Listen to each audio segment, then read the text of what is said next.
what is the area under the standard normal distribution curve between, so these are z values here, between z equals 1.50 and z equals 2.50. So I want to know the area under the curve between these two values, under this normal distribution curve. Now, this is one of three ways that we can pose this question. I'll show those three ways. I'll answer three different questions here. So here's one question we'll answer. And then we'll also do,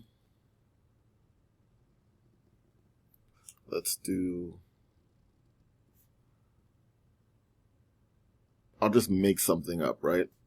So let's say less than, let's say negative 1.37. And then let's also say, let's say greater than, let's say greater than 1.37. Let's use 1.37 for both. Greater than negative 1.37. So for this one, I want the area less than. For this one, I want the area greater than.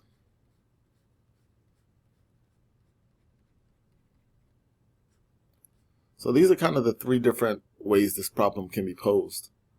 We can say less than a z value, greater than a z value, or in between two z values. Okay, the most straightforward case is less than. For this less than case, we'll be using, so for all three of these, you're going to use the standard normal distribution table.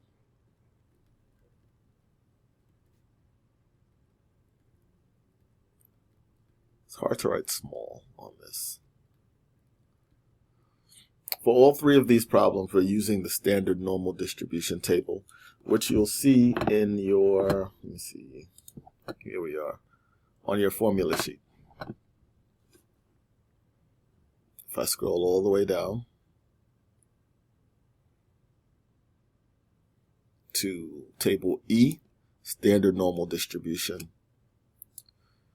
This table has 2 pages. The first page has z values which are negative.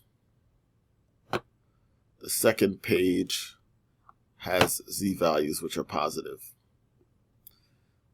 This table, what's very important is this table always gives you the area to the left of the z value that you're considering. Gives you the area to the left.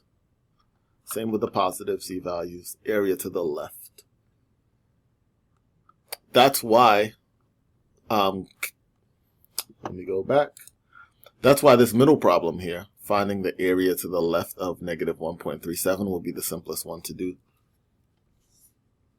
So in that case, for area less than to the left of what have you, use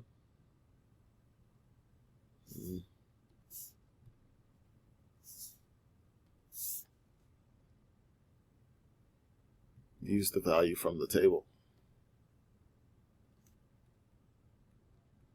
And I say that to mean we're looking for the area to the left of negative 1.37. That's my z value.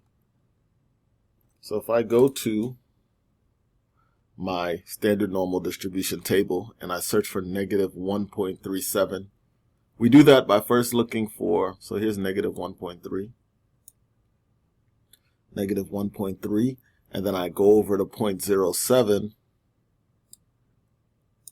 This number, 0.0853, is the area under the curve to the left of negative 1.37. If I wanted negative 1.36, that would be this. Negative 1.38, that would be this. Right? Negative 1.37, that's the intersection there. So 0.0853.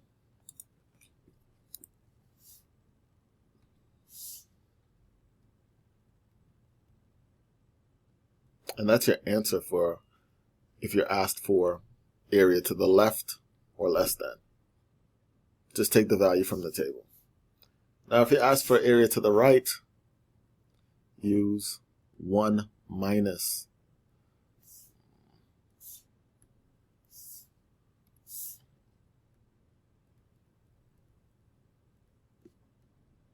y. The table is going to give me the area to the left. That's what this was, 0.0853, right? That's what the table gave me. This area is 0.0853. But I want the area to the right. I want this other area. And the way that I find that is, since the area under the standard normal distribution curve, since that area equals 1, the entire area under this curve, any standard normal distribution curve equals 1, I can simply do the calculation 1 minus 0.0853, and that will give me this area. Whatever that z value is, find that leftmost area and then subtract from 1. So that would be 0.9147. If you have the area to the right. Another way, another trick that some people use is, so I want the area less than negative 1.37. Some people use symmetry. Some people use the fact that this is symmetric. This negative 1.37 here, the area to the right of that would be exactly the same as the area to the left of positive 1.37. This area here, since the normal distribution is symmetric, the area to the left of positive 1.37 is the same as the area to the right of negative 1.37. So some people say whenever you're asked for the area to the right, just change the sign of that z value and use the table value. So if I look for positive 1.37, 1.37, that's 0.9147, which is exactly what we got here. I'll go back. Area to the left of positive 1.37 is 0.9147, which is exactly the same here. So you can use symmetry to play around with that idea as well. Now the area in between two z values, not too crazy. I find the area to the left of each of these z values. So I find the area to the left of 1.5. I'll get this area here. I find the area to the left of 2.5. I get this area here. And if I subtract this smaller area from this larger area, I'll get the difference. So find value for each. We'll find the area for each z value. I should really say area here, right? Use area from table. I was struggling with what if I wanted to say area or value, but now I'm sure I want to say area.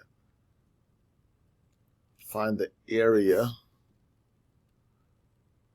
for each. Find the area under the curve to the left of each of those z values, and then subtract. The larger area minus the smaller area.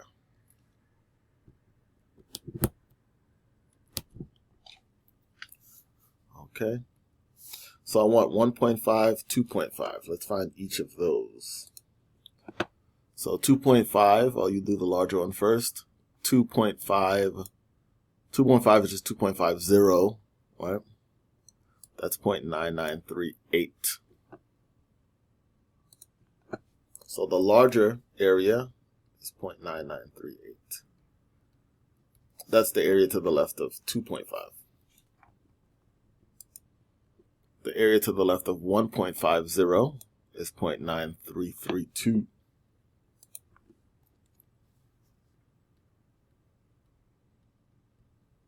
.9332 is the area to the left of 1.5. If I subtract these,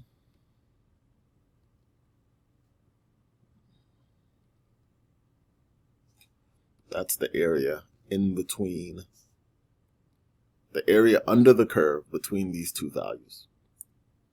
And that's how you do this for each of these three situations. Again, to the left, just use the area from the table.